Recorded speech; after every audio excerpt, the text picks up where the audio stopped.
Eh bien, docteur Philo, j'ai perdu Louis à l'âge de 14 ans. Ben, il faut clarifier les choses. Quand on dit j'ai perdu Louis, il y a des gens qui vont dire directement qui est décédé là-bas, qui est lui là?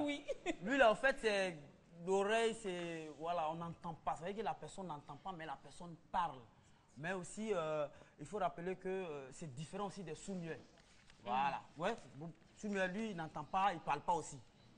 Voilà. Et puis eux aussi, ils se classent en différentes catégories. Il y a ceux qui sont là à l'école, et puis il y a ceux qui ne sont pas là à l'école. Voilà, c'est ce que vous voyez. Voilà, ça c'est les intellectuels. Voilà, FSI, des intellectuels sourds-muets. Voilà. Mais il y a les bobos qui ne sont pas là à l'école. Voilà, vous voyez. Mais si par malheur, vous habitez auprès de quelqu'un bobo qui n'entend pas, qui n'est pas là à l'école, en alphabet sourd-muet, vous êtes foutu. Bobo, c'est quoi? Pas lui, sourd-muet. Bobo, lui, quand il marche même, il vient, lui, il fait bruit de ses marches là. Quand il marche, et puis si c'est quelqu'un, si par malheur, c'est quelqu'un qui rate tard la nuit, et puis vous habitez le même couloir, toi, tu ne vas pas dormir la nuit là. Il rentre tard, vers 2 h du matin, et puis il doit prendre clôture encore chez lui, et puis il va tomber derrière là-bas. Philo, tu exagères. Ça, c'est dangereux. Tu as dit non. C'est ce qui nous intéresse aujourd'hui. Lui, voilà, au fait, il n'entend pas, mais il parle. C'est ça qui nous intéresse aujourd'hui.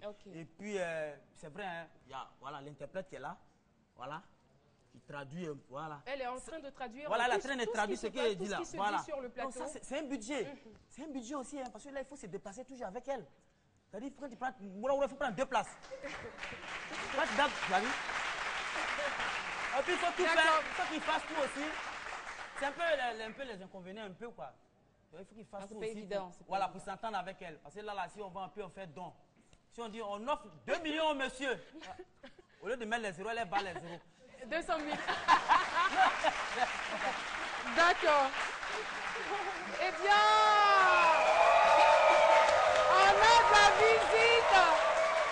on a de la visite.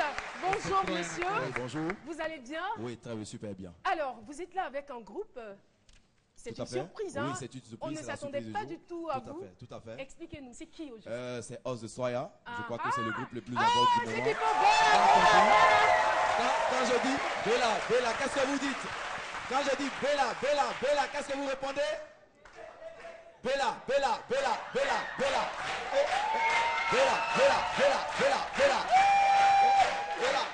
Vous êtes souvenirs?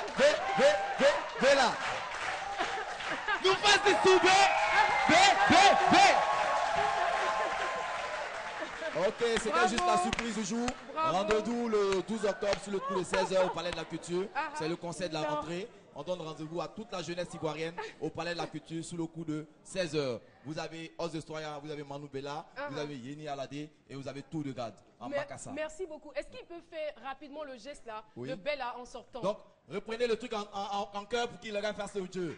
Allez, tout le monde dit Soubé, Bella. Bravo! Okay. Merci. Merci, c'est génial.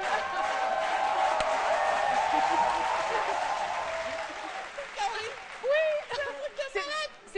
c'est extraordinaire. Et est-ce que tu ne sais pas, Florence, c'est que les bébés de 1 an, les bébés d'un an, 3 mois, 4 mois, j'ai mon neveu Emrys, il a 1 an, 3 mois et il danse déjà le Bella. Franchement, c'est extraordinaire. Non, il faut être assez souple aussi. Oui, c'est le groupe. Tu as un problème avec? Non, mais. Tu as peur de la. Non, le jeune qu'on a reçu ici, là, lui, il peut faire. Il pouvait quoi. Tranquille. D'accord, merci beaucoup, Philo. Alors, c'est midi, on va poursuivre cette émission. On parlait donc des malentendants. Oui. Voilà, donc celui qui a perdu Louis à l'âge de 14 ans.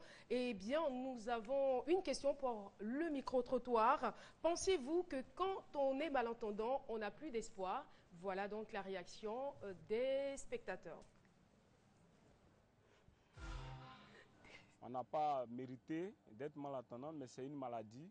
Donc on ne doit pas perdre espoir parce que ne pas entendre cela ne veut pas dire que tu ne peux pas vivre. Je pense qu'être malentendant, c'est la volonté de Dieu. Et je pense aussi que nous devons les approcher pour leur donner une chance aussi dans la société. Pour moi, ce n'est pas la fin de tout espoir, vu qu'on peut participer aux activités sociales avec ce problème-là. Être malentendant, ce n'est pas la fin de tout espoir. Je pense qu'il y a de l'espoir pour les malentendants, dans la mesure où il y a des écoles pour eux. Donc, ils peuvent avoir des, comment on dirait, des moyens pour pouvoir s'exprimer avec leurs congénères malentendants aussi. Cela ne signifie pas la fin de l'espoir parce que dans la vie, d'un plan pour tout et chacun de nous, il faut toujours espérer dans la vie. C'est un handicap, on n'aime pas avec. Voilà, c'est un sort, bon, il faut accepter comme ça dans la vie. Et un jour viendra, ça ira. Voilà, nous sommes de retour sur le plateau de ce midi. Eh bien, Madame Moussezi Joël, je rappelle que vous êtes interprète en langue des signes. Et nous allons maintenant recevoir notre invité témoin. Lui, c'est Adama Yede Sanogo, que je vous demande d'applaudir. Vous venez, monsieur. Installez-vous sur cette chaise. Monsieur Adama Yede Sanogo, eh bien, nous voulons tout simplement vous dire que nous sommes très contents, très contents de vous recevoir sur ce plateau. Voilà, oui, je comprends. Hein. Il dit qu'il est lui aussi ravi d'être là sur le plateau de ce midi. Et j'aime bien sa joie de vivre. J'entendais quelqu'un dire un jour, perdre la vue ne signifie pas perdre la vie. Non, et je crois que c'est pareil. Perdre lui ne signifie pas perdre la vie. Il a toujours la joie de vivre et je crois que cette joie de vivre doit s'applaudir, surtout pour les personnes qui ont toutes leurs facultés. Parce que quand il y a un problème de ce côté-là, il y a Dieu aussi développe un autre sens. Tout à fait, voilà, tout à fait. Un autre sens, notamment l'intelligence, puis voilà. Et puis, alors, voilà, pendant qu'elle lui explique tout ce qui se dit sur le plateau, moi, je vais commencer déjà par poser la question. Alors, on souhaiterait savoir, Madame Moussezi, comment c'est arrivé? Comment c'est arrivé? Je suis devenu sourd à l'âge de 14 ans. J'ai eu la méningite. Ah, d'accord. Et après la méningite, j'ai perdu l'ouïe. Après la méningite? Oui, après la méningite. Ah, voilà pourquoi il faut faire ces vaccins. Oui, très important. Oui, très important. Et comment ça s'est passé? Je veux dire, comment est-ce qu'il a vécu ça dès les premiers moments? Dans le premier moment, c'était difficile. Parce que je n'imaginais pas qu'un jour, on peut ne plus attendre. Donc, j'ai passé beaucoup de semaines, beaucoup de mois à pleurer. C'était difficile d'accepter. Dans un premier temps, très difficile. Mais après, ça a passé. Après combien de temps? Environ 1 an. Environ 1 an.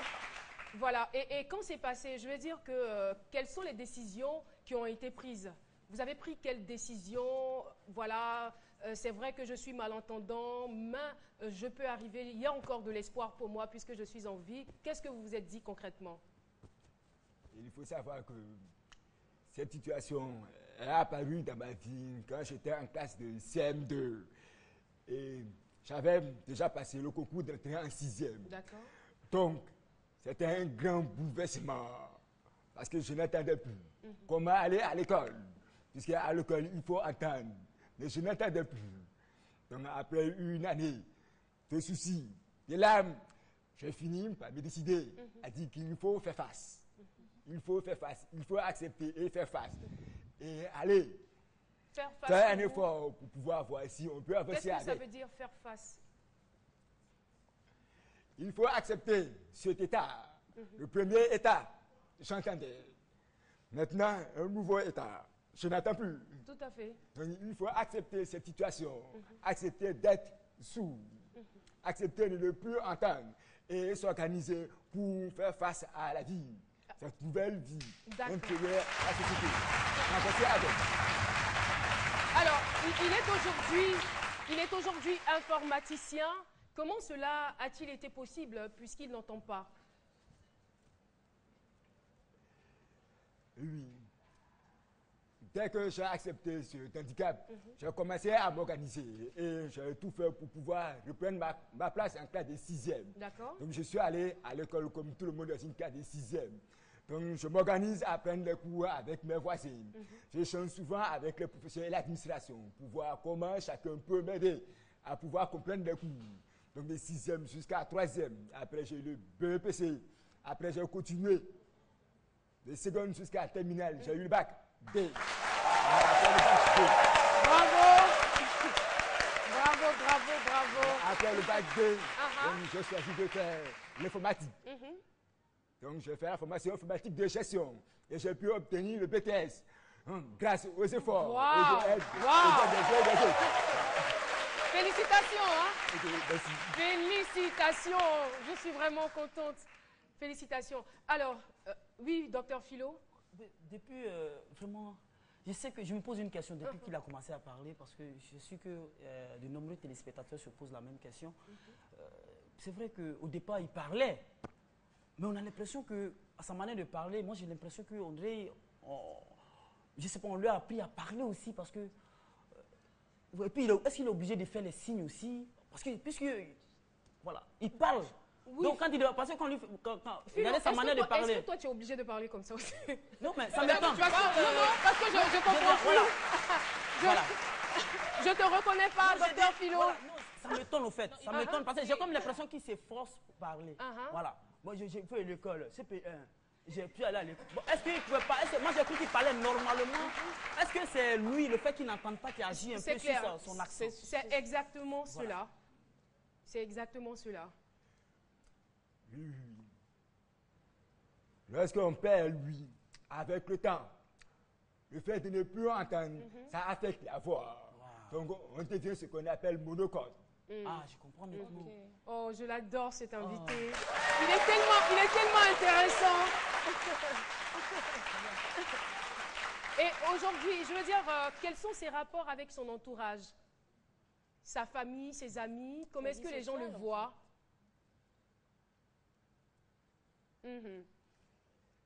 Il y a deux catégories de personnes. D'accord. Il y a ceux-là qui nous acceptent et qui nous soutiennent. Mais il y a d'autres qui pensent que nous faisons pitié. Et vous n'aimez pas qu'on ait pitié de nous vous, voir. Ils sont gênés quand ils sont avec nous. Mais bon, je pense que nous ne faisons pas pitié. Nous sommes comme tout le monde. Oui, bien sûr.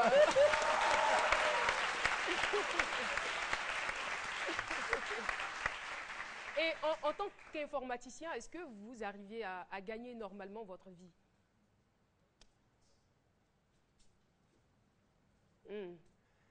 Oui. Comme informaticien, mais je ne me suis pas arrêté seulement à l'informatique. Donc, en tant qu'informaticien, je travaille comme tous les autres informaticiens. J'ai fait informatique de gestion. Mais en plus de cela, j'ai aussi étudié le droit international. Et je travaille aussi comme consultant en droit de l'homme. Vraiment. Non, mais tout ça pour dire en fait qu'il est normal. Il est comme tout un individu qui a toutes ses facultés. Il est marié. Ça a même un conseil. Il est marié. Il est marié. Oui. Ça se passe comment? Il a son alliance. Oui. Oui. Ça se passe comment? Sa vie conjugale et tout ça? Alors, mais je veux dire, dans l'exécution de vos tâches quotidiennes, dans votre travail, quelles sont les difficultés auxquelles vous êtes confrontés?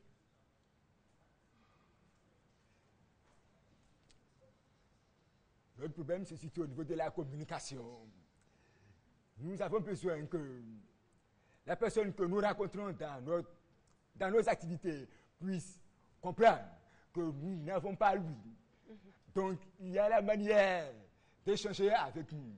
Pas forcément que tout le monde puisse signer. Mais si vous êtes face à une personne qui n'entend pas, il faut pouvoir simplement s'adapter. Si vous parlez que la personne n'arrive pas à lire sur vos lèvres, vous pouvez écrire. Mais souvent, il y a des personnes qui n'aiment pas qu'on les dérange. Pourquoi je dois écrire? Pourquoi tu n'entends pas? C'est pas gentil. C'est vraiment...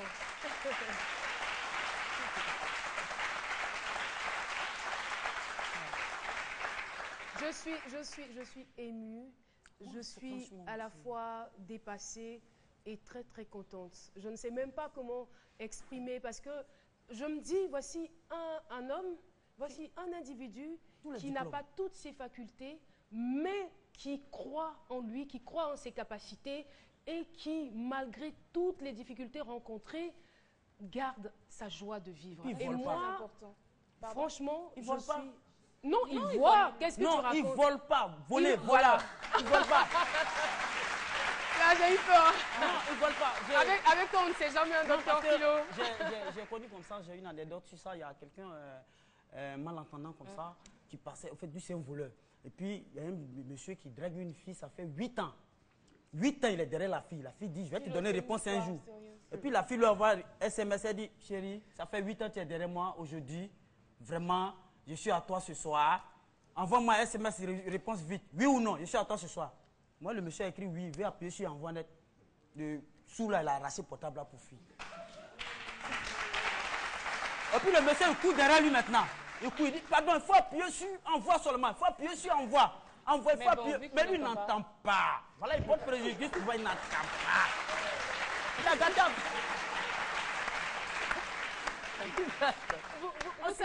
Vous savez, à force d'avoir Dr Philo dans son travail, on a beaucoup de difficultés avec lui. Quand on est en séance de travail, qu'il raconte des histoires, on ne sait plus. On lui demande, s'il te plaît, dis-nous, c'est vrai ou bien c'est l'humour? C'est difficile, quoi. C'est vraiment difficile de comprendre. Si vous êtes fatigué, je vais traduire le reste. Si vous n'êtes pas là. Alors, nous sommes au thème de notre entretien. On souhaiterait savoir, monsieur, quel est le message que vous voulez porter aujourd'hui à la nation, au monde entier, à toutes ces personnes valides qui ne veulent rien faire de leurs 10 doigts? J'espère qu'il ne s'est pas laissé distraire par Dr Philo. Hein. Voilà, justement, il a eu 2 interprètes. Donc ça veut dire que ça passait, il comprenait. Voilà, s'il a... Bon, je pense avoir bien compris. Ok. Je pense que mon message pour la Côte d'Ivoire est à 3 niveaux. D'accord. Premier niveau, aux personnes qui sont dans la même situation que moi, aux personnes qui deviennent sourds ou qui naissent sourds. Il n'y a pas à désespérer. Nous sommes comme les autres. Il faut qu'on puisse accepter notre état et faire un effort pour aller à l'école, travailler comme tout le monde. Il faut aussi que la population qui nous environne puisse comprendre. Souvent, le handicap est dans le regard de l'autre. La façon dont l'autre te voit, la façon dont l'autre te prend, la façon dont l'autre t'accueille. C'est ce qui crée le handicap. Donc, il faut toujours prendre les personnes handicapées de manière positive. À nos différents quotidiens, il faut essayer de mettre en place un système de lois, droits, différentes dispositions juridiques qui permettent aux personnes handicapées de mieux insérer la société. Ce n'est pas impossible. C'est possible. La Côte d'Ivoire peut le faire si nous voulons bien. I like this. J'aime ça. Merci beaucoup. Oui, Dr Philo, très rapidement. Non, en fait, comme on a déjà fini, en fait, bon, souvent il va en boîte, vous traduisez la musique aussi, les notes là, wow, comment il fait pour danser? Comment tu sais? Est-ce qu'il va en boîte? Non, mais même pas demander, il n'est pas lui là, à le voir en train de s'exprimer. Non, il est trop intéressant. Oui. Il faut des musiques. Faut te soigner. Pour la musique, bon, ça dépend de où on va. Hein? Oui. Si on va en boîte de nuit, peut-être aller avec des amis qui sont aussi interprètes, mais il faut qu'on soit la même chose. Vous comprenez un peu? Voilà. Mais on vous peut ne dansez interpréter pas. la musique. Vous demandez s'il ne danse pas. Mais pour un tu... peu. Un peu, c'est bien. Merci beaucoup. Et madame, vous qui êtes interprète, je veux dire, vous, qu'est-ce que vous ressentez chaque fois que vous vous trouvez en face de ces personnes? Dans son travail? Je pense que c'est une mission. C'est une mission. Merci beaucoup. Merci à vous d'être venue, madame Moussézi Joël. Monsieur Yédé, merci à vous d'être venu sur ce plateau. On a été très ravis de faire votre connaissance et c'est sûr que ça va apporter un petit plus dans notre vie, dans la vie de toutes ces personnes qui ont eu la chance de suivre ces midis aujourd'hui. Eh bien, on vous souhaite bon vent dans vos activités et surtout plein de bonheur, beaucoup de bonheur surtout. On va poursuivre. Merci encore. On part tout de suite pour la réclame et c'est midi revient juste après.